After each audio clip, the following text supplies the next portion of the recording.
MQM के कायदो बानी अल्ताफ हुसैन से मुज़ाकरात वाला मामला कहां पर अटका, कहां पर पहुंचा, क्या स्टेटस है और क्या मुज़ाकरात होंगे अल्ताफ हुसैन साहब के जो पाकिस्तान में ताकतवर लोग हैं उनसे, क्या अल्ताफ हुसैन की वापसी होगी पाकिस्तान में, क्या 90 की बहाली होगी, क्या जो असल एमक्यूएम है 90 क्या उसको दोबारा बहाल किया जाएगा या सिर्फ ये मफरूज़ों की बुनियाद पर बातें चल रही हैं। इस पर आज मैं आपसे डिटेल में गुफ्तगू करूंगा। आपसे गुजारिश है कि चैनल को मेरे लाइक करके सब्सक्राइब करें, बेल आइकन को प्रेस करें, कमेंट बॉक्स में राय भी अपनी ज़रूर दीजिएगा। बहुत शुक्रिया जुल्फ़िकार अली बब्बर की जानिब से। अस्सलाम वालेकुम तमाम फैमिली मेम्बरान को।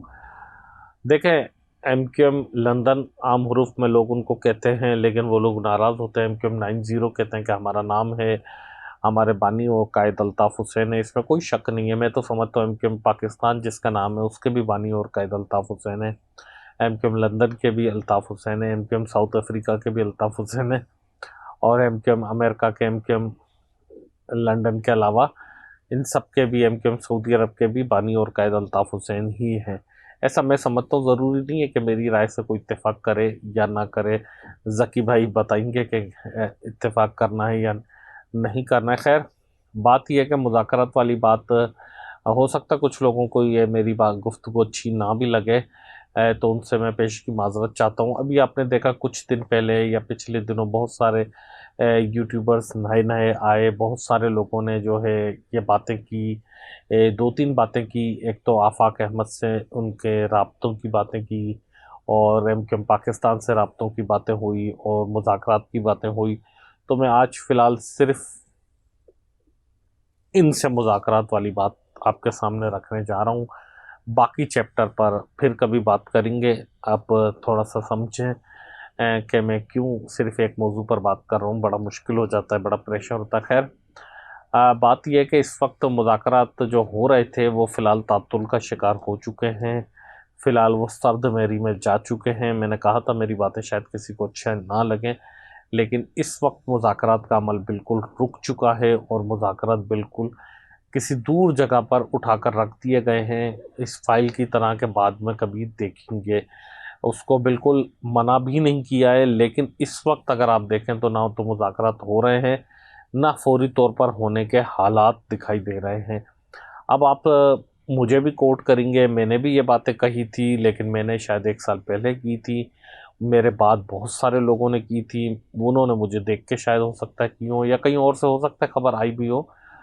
मैंने जब भी सोर्सेज के हवाले से की थी, ज़ाहिर है हम कहीं ना कहीं से आती है बात। आज भी मैं सोर्सेज के हवाले से ही बात कर रहा हूँ। बात क्यों डिले हो गई उसका रीज़न भी सॉलिड रीज़न है। क्यों सर्द मेरी की तरफ चली गई तो उस पर मैं आज आपसे को समझाने की कोशिश कर रहा हूँ। असल बात ये थी कि अगर एक साल पहले की आप पाकिस्तान की हुकूमत ले लें, क्योंकि इस वक्त जो हुकूमत है वो और इस्टेब्लिशमेंट जो है दोनों एक पेज पर है, इसमें तो कोई दो राय नहीं है। हुकूमत से मुराद पाकिस्तान पीपल्स पार्टी, हमारी इस्टेब्लिशमेंट, नून लीग और उसके साथ बेशुमार दीगर जमातें, वो सारी एक ही हैं। आप हो सकता है उनके कारकुनान एतराज़ करें, इसीलिए मैंने बहुत सी जमातों के नाम नहीं लिए जो कि उनके साथ हैं। लेकिन वो समझ लें एक ही कहलाएंगे, एक ही अम्ब्रेला के नीचे एक ही पॉलिसी पे चलते हैं। तो ये एक साल पहले तक भी काफ़ी दबाव में थे, काफ़ी प्रेशर में थे। आपको याद होगा, अगर आप बहुत ज़्यादा नहीं तो आप अप्रैल मई 2025 निकाल कर देख लें, यानी कि जो मई को जंग हुई थी उससे पहले की हालत, तो पाकिस्तान के इंटरनल हालात में भी हुकूमत काफ़ी प्रेशर में थी, काफ़ी दबाव में थी। एक्सटर्नल इश्यूज में भी पाकिस्तान काफ़ी सिफारती तौर पर तन्हाई का शिकार था। अफ़गानिस्तान का इशू हल नहीं हो रहा था, इंडिया की रोज़ की दरभक्कियाँ चल रही थी। अमेरिका में डोनाल्ड ट्रंप आ चुके थे और उनका पहला जो दौर था वो पाकिस्तान के लिए काफ़ी बुरा साबित हुआ था। फिर यूएई और सऊदी अरब से पाकिस्तान के मामला ठीक नहीं हो रहे थे, काफ़ी के पाकिस्तान के लिए अच्छे हालात नहीं थे। इकोनॉमिकली पाकिस्तान काफ़ी क्राइसिस में था। तो उस दौरान ज़ाहिर है फिर यहाँ पर रोडों और रस्तों पर रोज़ाना एहतजाज, रोज़ाना प्रोटेस्ट, रोज़ाना प्रेशर, अदालतों का, तरमीमों का इशू चल रहा था। वकला बरादरी एक्टिव थी, मीडिया के बहुत से हल्के एक्टिव थे। कोई पीका एक्ट के तहत खिलाफ था तो कोई किसी के खिलाफ था, तो हुकूमत के लिए काफ़ी चैलेंजिंग माहौल था। उस दौरान या उससे कुछ पहले भी, यानी कि अगर आप 24 की भी बात करें तो मुज़ाकरात हो रहे थे, राब्ते हो रहे थे, बातें चल रही थी। राब्ते तो खैर आज भी हैं, लेकिन अगर आज 2026 की बात देखें और 2026 का मई देखें तो कदरें मुख्तलिफ है, बिल्कुल मुख्तलिफ है। यानी कि एक हमने बचपन में नाम सुना था ड्रामे का, जो उम्र रसीदा लोग हैं वो बताएंगे, अंधेरा उजाला। तो बिल्कुल दिन और रात जैसा फ़र्क है, ज़मीन आसमान का फ़र्क है। आज के हालात में 26 का मई जो है बिल्कुल अलग है।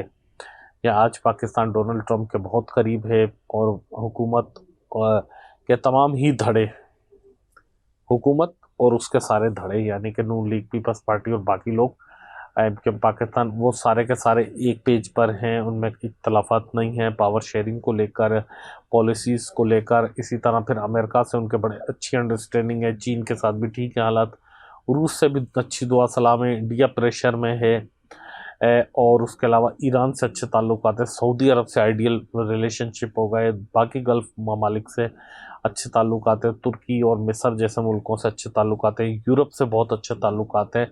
तो इस कंडीशन में इंटरनेशनली बांग्लादेश से अच्छे ताल्लुकात हैं। तो पाकिस्तान काफ़ी जो है अपने आप को पुरएतमाद महसूस कर रहा है, और अल्हम्दुलिल्लाह। उसके अलावा अगर लोकल सतह पर देखें तो अब वो 26वीं तरमीम, 25वीं तरमीम और 27वीं तरमीम वाले इशूज़ पस पर्दा चले गए हैं, और अब वकला तहरीक हैं उस तरह की जो है कम अज़ कम उन तरमीम पर नहीं है। मीडिया के लोग भी ठंडे हो गए, पीका एक्ट लागू हो चुका है। अब पाकिस्तान में सच बोलना इतना ही मुश्किल है जिस तरह सूली पर चढ़ना मुश्किल है। कोई भी किसी पे केस दाखिल कर देता है, पीका एक्ट लगा दें, कोई भी कर दे, कोई में ब्यूरोक्रेट, कोई ऑफिसर, कोई सियासी रहनुमा कहता है कि मेरी किरदार कशी की है, और उस पर पीका एक्ट लगा दिया जाता है। फिर जिसको तहफ़्फ़ुज़ देना होता है, वो बेशक कोई भी हो, उसको सहाफ़ी बनाकर तहफ़्फ़ुज़ दे दिया जाता है, और बाज़ औक़ात सहाफ़ियों को भी सज़ाएँ दी जाती हैं। तो अब पाकिस्तान में इंटरनल इश्यूज़ भी हुकूमत के काफ़ी कंट्रोल में जा चुके हैं। मैंने ये डिटेल में काफ़ी आपको इसलिए समझाया कि इस वजह से अब वो महसूस नहीं कर रहे कि मुज़ाकरात फ़ौरी तौर पर किए जाएँ और उनकी शराइत पर किए जाएँ, यानी कि अल्ताफ़ हुसैन साहब की शराइत पर। इनके साथ-साथ इमरान खान की शराइत पर। इमरान खान से मामलात काफ़ी हद तक आगे भी निकल गए थे।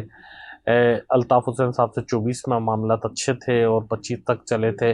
इमरान खान से शुरू ही 25 में हुए थे और 26 में काफ़ी बेहतर पोजीशन पे चले गए थे, लेकिन फिर ब्रेक थ्रू कोई नहीं हो सका। इसी तरह बलूचिस्तान की इस सिचुएशन को इन्होंने कंट्रोल कर लिया, महरंग बलूच को कंट्रोल कर लिया काफ़ी हद तक, और खैबर पख्तूनख्वा में कंट्रोल कर लिया। तो काफ़ी मामला इन्होंने जब सेटल डाउन कर लिए, तो अब ये चाहते हैं कि थोड़ा और वक्त गुजारे, थोड़े और वक्त के बाद जब इलेक्शन करीब हों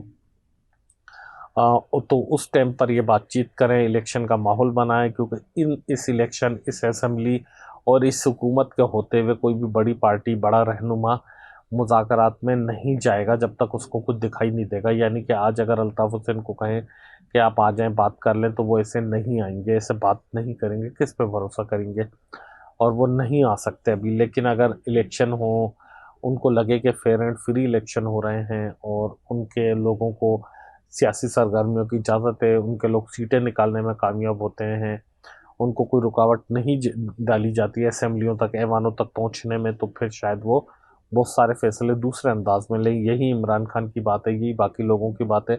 अच्छा, ये बात उनको भी सूट करती है कि ठीक है, अगर ज़्यादा से ज़्यादा मुतालबा ये होता है कि फॉर्म 47 की थी, 45 की थी, 45 में हमने वोट लिए, 47 में, तो बोले ठीक है अगले साल इलेक्शन हो रहे हैं या कुछ महीनों के बाद इलेक्शन हो रहे हैं, या इलेक्शन जल्दी करवा देंगे, आप बात करें। इसी तरह वो हुकूमतें भी अपना मामला समेटने में लगी हुई होती हैं जो अभी पार्टी के इस वक्त इक़्तिदार में, तो वो काफ़ी सूट कर जाता है ये माहौल। इस वजह से इस वक्त मुज़ाकरात वाला मामला खटाई में जा चुका है। मैंने डिटेल में थोड़ा थोड़ा करके समझाया है, लोगों को शायद पूरा तरीके से समझ में नहीं आया होगा, लेकिन अगर मुख्तसरन मैं आपको समझाऊं कि मुज़ाकरात वाला मामला खटाई में जा चुका है, फिलफोर कोई ब्रेक थ्रू नहीं हो रहा, अल्ताफ़ हुसैन साहब का कोई पाबंदी नहीं हट रही, कोई किसी किस्म के ब्रेक थ्रू की फौरी तौर पर उम्मीद नहीं है। हाँ, राब्ते ज़रूर हैं, बाकी चीज़ें ज़रूर हैं, तो वो आने वाला वक्त बताएगा। और कमेंट करके आप भी बताइएगा, शबाना फ़ारूक, जमील, दानिश साहब, आप भी बताइएगा आपका अगर कमेंट कोई सहूलत मिल गई हो तो, कि क्या आपकी इस हवाले से राय है। जिन दोस्तों ने अभी भी हमें फॉलो नहीं किया है, काइंडली फॉलो करके घंटी का बटन भी दबाएं और अपने अजीज़ व क़रीब से शेयर भी ज़रूर कीजिएगा। अल्लाह हाफ़िज़।